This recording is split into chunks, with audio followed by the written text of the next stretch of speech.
Assalamualaikum warahmatullahi wabarakatuh. Apa kabar? Bagaimana, sehat semua? Anak-anak kelas 7. Alhamdulillah ya. Allah masih memberikan kepada kita hari yang cerah dan kita bisa kembali bertemu dalam pelajaran bahasa Indonesia kelas 7.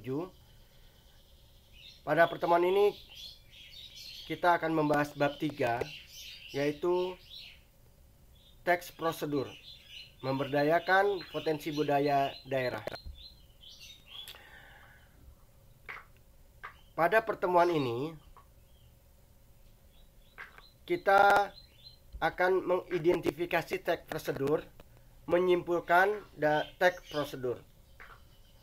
Sebelumnya, tentunya kita akan belajar apa itu pengertian dari teks prosedur. Teks prosedur adalah teks yang bertujuan menjelaskan atau menerangkan cara untuk membuat atau melakukan sesuatu. Biasanya, teks prosedur ini berisi urutan bahan ya, dan cara bagaimana membuat sesuatu.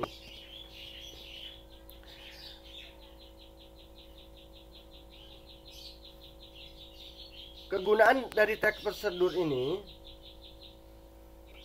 adalah untuk menjelaskan bagaimana membuat sesuatu dari awal sampai akhir ya. Bahannya apa, bagaimana membuatnya, dan tentunya akan ada ciri-ciri bahasanya ya, yaitu ciri-ciri umum dari teks prosedur. Ciri-ciri umum dari teks prosedur adalah kalimat perintah, kemudian kalimat saran, dan kalimat larangan. Kalimat perintah kita bahas satu persatu dari 3 hal tersebut, yaitu kalimat perintah. Apa itu kalimat perintah? Kalimat perintah ada kalimat yang mengandung makna memerintah atau meminta seseorang untuk melakukan sesuatu sesuai apa yang diinginkan penutur atau penulisnya. Ciri-ciri kalimat perintah: 1. Jika diucapkan, intonasi pada bagian akhir kalimat naik.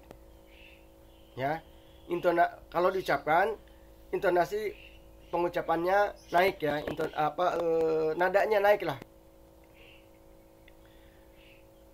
Yang kedua, jika dalam bentuk tulisan, kalimat dengan nada emosi atau meninggi diberi tanda seru.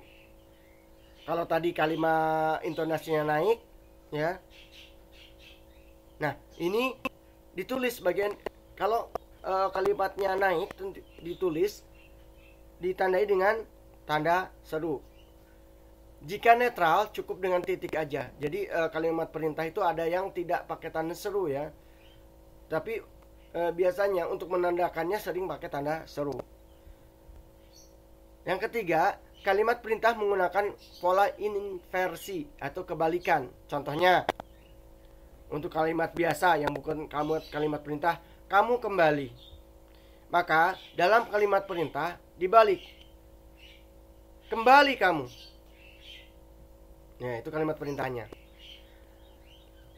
Yang keempat, dapat menggunakan partikel lah atau kan ya. Jadi diakhiri partikel lah atau kan. Contohnya, kembalilah padaku. Itu kalimat perintah ya. Kembalikan benda itu. Nah, itu yang menggunakan kan. Kalimat perintah juga terbagi menjadi 2. Kalimat perintah biasa dan kalimat perintah ajakan. Kalimat perintah biasa, kalimat yang secara langsung menyuruh seorang melakukan sesuatu. Contohnya, matikan lampu itu, ambilkan buku itu. Itu adalah kalimat perintah biasa.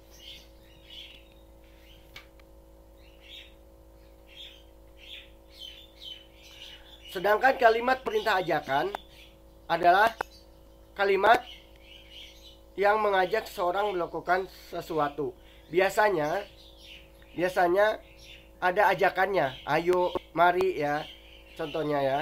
Ayo kita bantu mereka. Mari kita berangkat. Dan ada banyak lagi ya kalimat ajakan yang dimulai dengan kata-kata yang mengajak ya.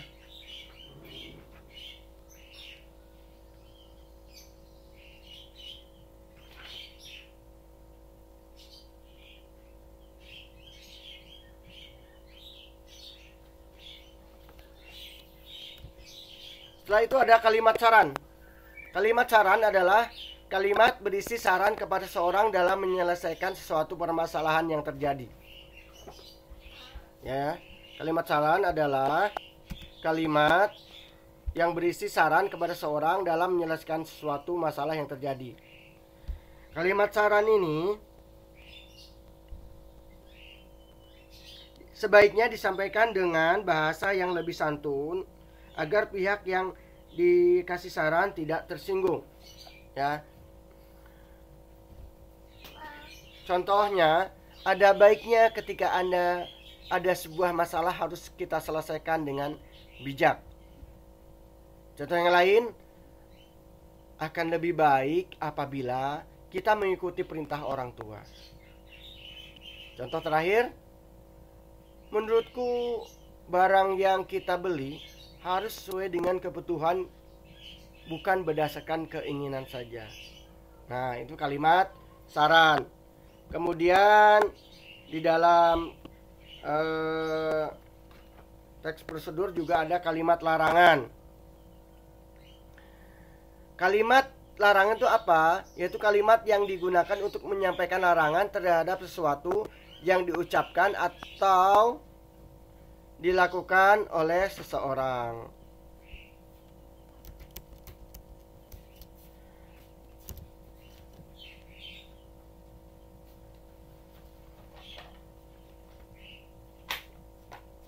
Nah, ada penggaris.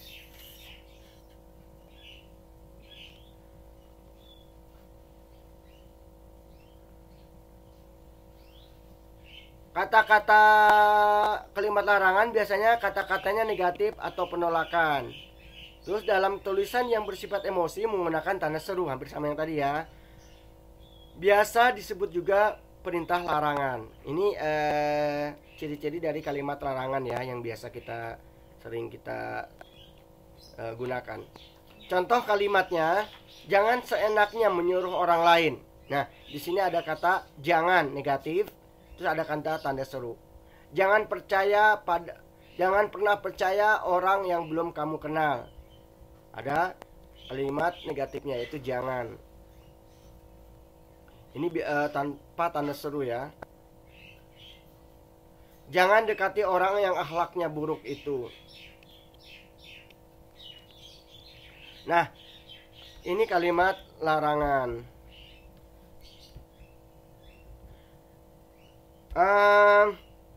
Dalam teks prosedur juga ada ciri yang lain ya, yaitu memuat kata benda, kata kerja, kalimat majemuk ya, yaitu kalimat majemuk dengan, hingga, sehingga, sampai konjungsi kata. Kemudian selanjutnya ya, contohnya ya. Nah, bagaimana cara menyimpulkan kalimat prosedur teks ya? Menyimpulkan teks prosedur bagaimana caranya? Yaitu menyimpulkan teks prosedur adalah kalian pengertiannya dulu ya. Kalimat teks prosedur adalah kegiatan merangkai gagasan-gagasan. Menyimpulkan teks prosedur adalah kegiatan merangkai gagasan-gagasan pokok pembicaraan ya dari uraian panjang teks menjadi ringkas dan runut dan mudah dipahami. Jadi caranya adalah kita merangkai gagasan-gagasan pokok dari uraian panjang teks menjadi ringkasan yang runut dan mudah dipahami. Nah, untuk menyimpulkannya caranya yaitu teks prosedur itu dibaca teksnya dibaca serta mencatat poin-poin informasi yang ada dalam teks. Begitu aja ya. Nanti Bapak insya Allah kasih tugas lagi biar kalian bisa menyimpulkan teks prosedur ya. Oke, kita sambung dengan pertemuan selanjutnya. Pertemuan selanjutnya. Tapi jangan lupa kalian dibaca ya, dibaca lagi bukunya sampai halaman 76 lah ya di buku kalian. Demikian dari Bapak tentang teks prosedur ya. Jadi teks prosedur itu teks yang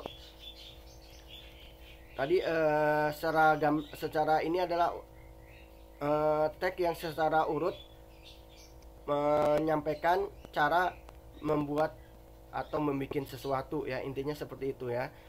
Baik, subhanakallahumma wa bihamdika asyhadu alla ilaha illa anta astaghfiruka wa atubu ilaik.